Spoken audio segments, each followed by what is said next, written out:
Welcome into our ESPN FC World Cup studios. Don't ask me how, but we've done it. We've gone through the group stages. You did it, Tommy. They're finished. We're done. There you go. Enjoy your day off tomorrow. We will still be here. Tommy Smith, Steve Nichols, Shaka Hislop. I am Max Bredos. Just wanted to pass this on really quick. 136 goals in the group stages. That's almost 3 goals per game. So how do they wrap up in Group G and H and start in Group G? Germany 1, USA 2. The group of death, one of the groups of death, certainly lived up to billing as it went down to the wire. It did, and many were looking for and expecting a big World Cup from Cristiano Ronaldo. Yes, with Real Madrid, got La Decima, and many felt that he'd come into this tournament, well, psychologically ready to take the world by storm. Unfortunately, he came up with that injury just before the tournament started. I felt that had a huge effect on him and Portugal's, well, the outcome for them. Very disappointing. Steve, we know about this German team. The story is a great squad, lots of depth. Let's look at the starting 11. And when we think about what this team can achieve, is this the strongest group? How would you alter it? Because this is a team that has a goal in them of a big, big run. Well, I'm going to be interested to see what Jogi Löw does in the next round, because to have 4 central defenders at the back isn't working. The left back, the right back, they can't get forward well enough. They're not used to making those runs. They're not good enough with the ball. And defensively, centre-backs, they don't like being wide. So for me, that's what I hear. That's a serious problem. I was also shocked, like Tommy said earlier, Podolski was in the starting lineup. I don't understand that at all. I think there's a possibility maybe he was just trying to get everybody a game. He was trying to get people minutes. So the Podolski one, don't understand it whatsoever. But the back 4 has to change. Germany moves on, a few alterations. One man who did start and has really been the savior of this team in this tournament, he got bloodied up in the game against Ghana's Thomas Muller. Yeah, he certainly has. And what did you say, Shaka? 9 goals he has in World Cup competition. I said that. He's 24 years of age, is he? Yeah. He's even younger than you. Is he underrated? Yeah, he's much younger than this. Underrated. He's really underrated. Absolutely. I mean, he couldn't get his place on Bayern Munich most of the year, and now he's coming along and he's banging them in here like good old. And good goals. That goal I took today against you, that's a striker's finish. Yeah. And I'm still not quite sure what Thomas Muller's position is, let alone his best position. I don't think any of the managers know it either. But that is a fantastic finish we saw from Muller today. When we look at that first-class group of players, Lionel Messi, Neymar, where does Muller fit in? Does he fit on that top line, or...? Well, he's probably got 2 more World Cups to catch, these 2 guys, you know, and you can feel pretty sure that Germany's going to qualify for the 2 of them. So I would say he'll be up there by the time it's all over. Put his name in your notebook. Okay. As good as he is, he's never going to be up there with Ronaldo. Oh.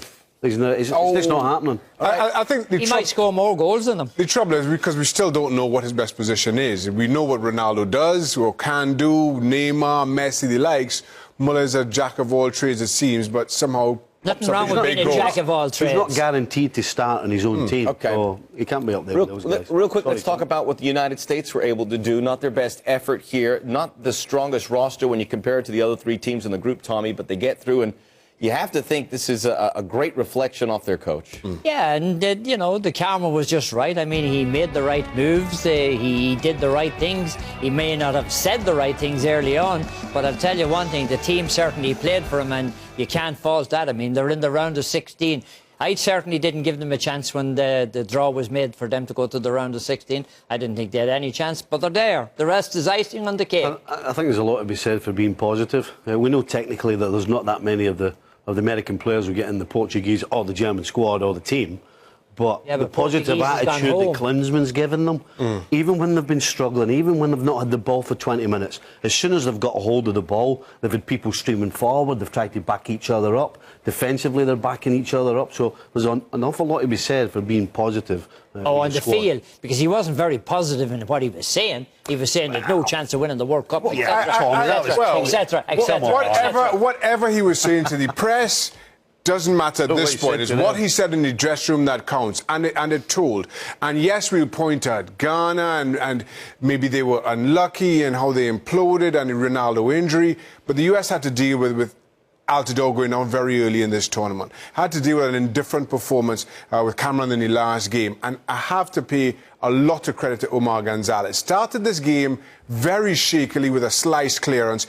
I don't think he's looked that great coming into the tournament. Yes, he was dealing with an injury.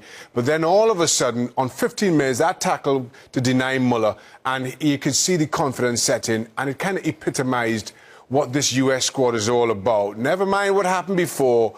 We're writing our own history here today.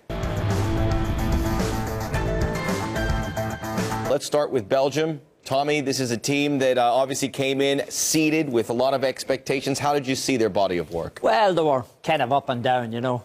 Yes, some days they were good, some days they were bad. Today, playing with 10 men, I was impressed that they showed so much heart. I'm not sure how much further they can go in this competition, but... Vincent Kompany did not play. Aiden Hazard come in late, so maybe their two best players did not feature. Yeah, but they had a lot of changes, you know. From the first game, Witsel was missing, Chadley came on as a sub, you know, Januzaj started, Mertens started. So this is a team that can make changes, and they all look good changes, they all look positive. But as a team, they don't play together. I mean, no, that's a problem. 3 games in a trot, they have not played well as a team. They end up winning games because of the individual talent.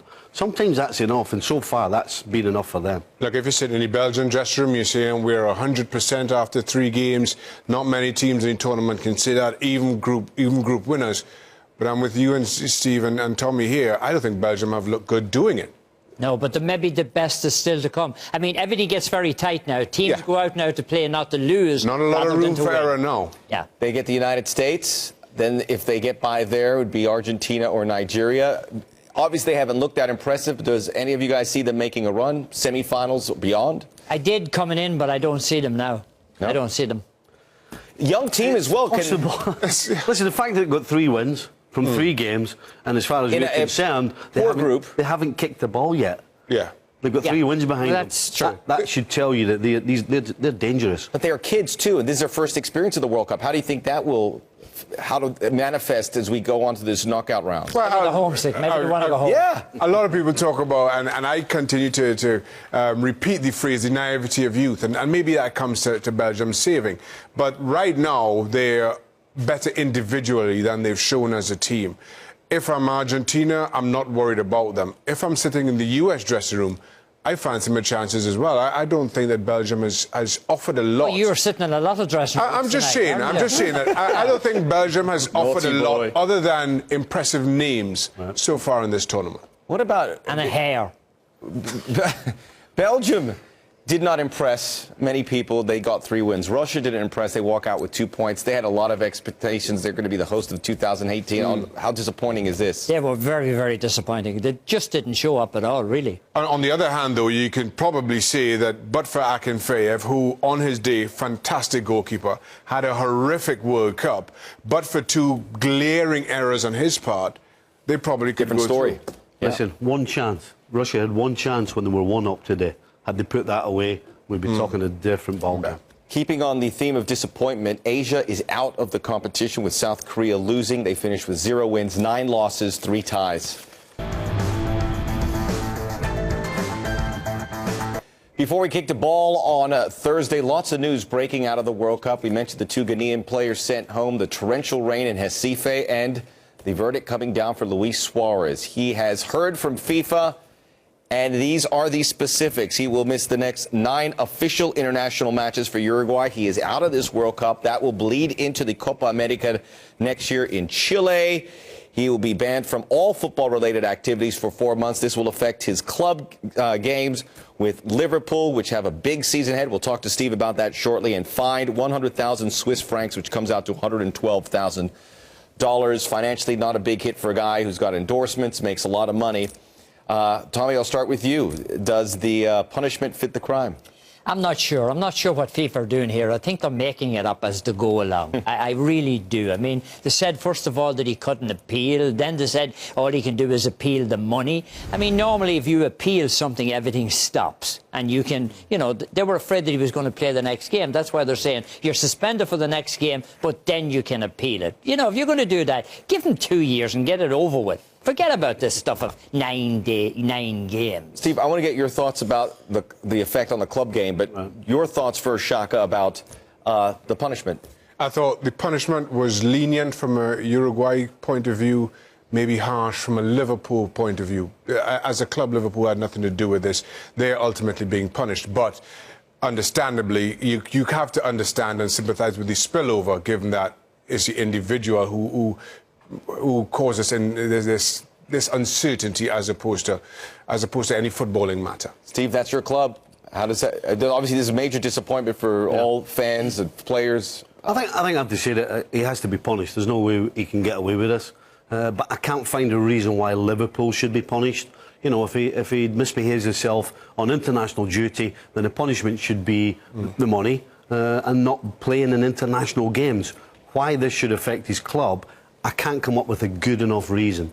The problem is, he's going to miss 8 Premier League games, he's going to miss 3 Champions League games. This is a guy who was crying to play in the Champions League, and through his own stupidity, he might end up not playing in the Champions League now. What do you think Liverpool's going to do? They're sitting here over in England saying, look, I know they said no appeal, but we can't just sit here and stand pat and take this. This is an international tournament. Why are we getting dragged into this? They must appeal. As Tommy said, it seems like they're making it up. We don't even know if there's actually a way that they can appeal it. But if they can't, I mean, that's just unfair. So they have to appeal. They have to go to whatever board or whatever governing body they can, and they have to be able to fight the corner. In fairness to FIFA, and I've never defended FIFA, I've never found tread lightly here, Shaka. I mean, how I don't think anybody anticipated this. How do you anticipate and write regulations and appeal rules for somebody biting somebody else? It's just not something you think of. Yeah, but I mean, what kind of a mindset is there for someone? You get 4 months. I mean, 4 months. How do you come up with 4 months? I mean, how do you come up with any punishment? Or 9 games. I mean, why do you make it 10 games if you're going to make it 9 games? Well, I mean, how do you come up with any punishment? That's the question. Yeah, that's a very good question. This is a long term, obviously, the discussion with Liverpool. Short term, does Uruguay have any hope advancing past Colombia, Tommy, without Suarez? Not the way Colombia are playing. Colombia are playing out of their skin. I think Colombia are playing really well, and I fancy them very greatly to beat Uruguay. You see the way Uruguay played without him against Costa Rica. I mean, wasn't good. Oh, they were horrible. It's amazing what difference one guy has made. It does. You can't see them getting past Colombia. No chance. I think that's a great point. We see even more than Messi or Ronaldo how much one nation relies on one player. It does, and Uruguay have kind of hinged on that two-partner strikers in the past. It was Forlan and Suarez or Cavani. Now Forlan is past his best. Suarez ruled out. Cavani is as a lone striker, it seems. Again, you look at the Costa Rica game as evidence, Quick, Tommy? Not great. Yeah, no, I was just going to say I'm surprised the way Uruguay is standing behind them. Make sure you check your local listings for all the latest on our program as we head towards the knockout rounds. Make sure you go to our website, espnfc.com, as well, for all the latest.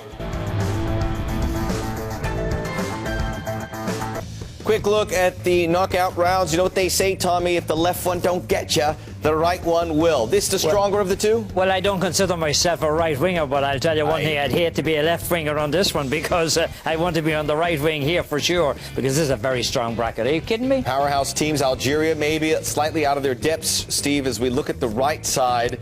A little more forgiving, you would think. I think if you're Argentina, you're rubbing your hands in glee. You know, nobody's ever won from Europe in South America, and they're the only South American team in this side, so they must be rubbing their hands. So about the Dutch, I mean, you look at their top half of the bracket as well, how well they've played, knowing that the strongest test you're going to meet is Argentina in the semis. It definitely, you want to be on the right-hand side, no question. People would say Netherlands, Argentina, Germany, Brazil, but if you think it's going to go to form in this World Cup, you're only fooling yourself. Expect the unexpected. Enjoy Friday. Take your wife out. Spend some time with the kids. Weekend, we're back at it. For Steve, Shaka, Tommy, I'm Max.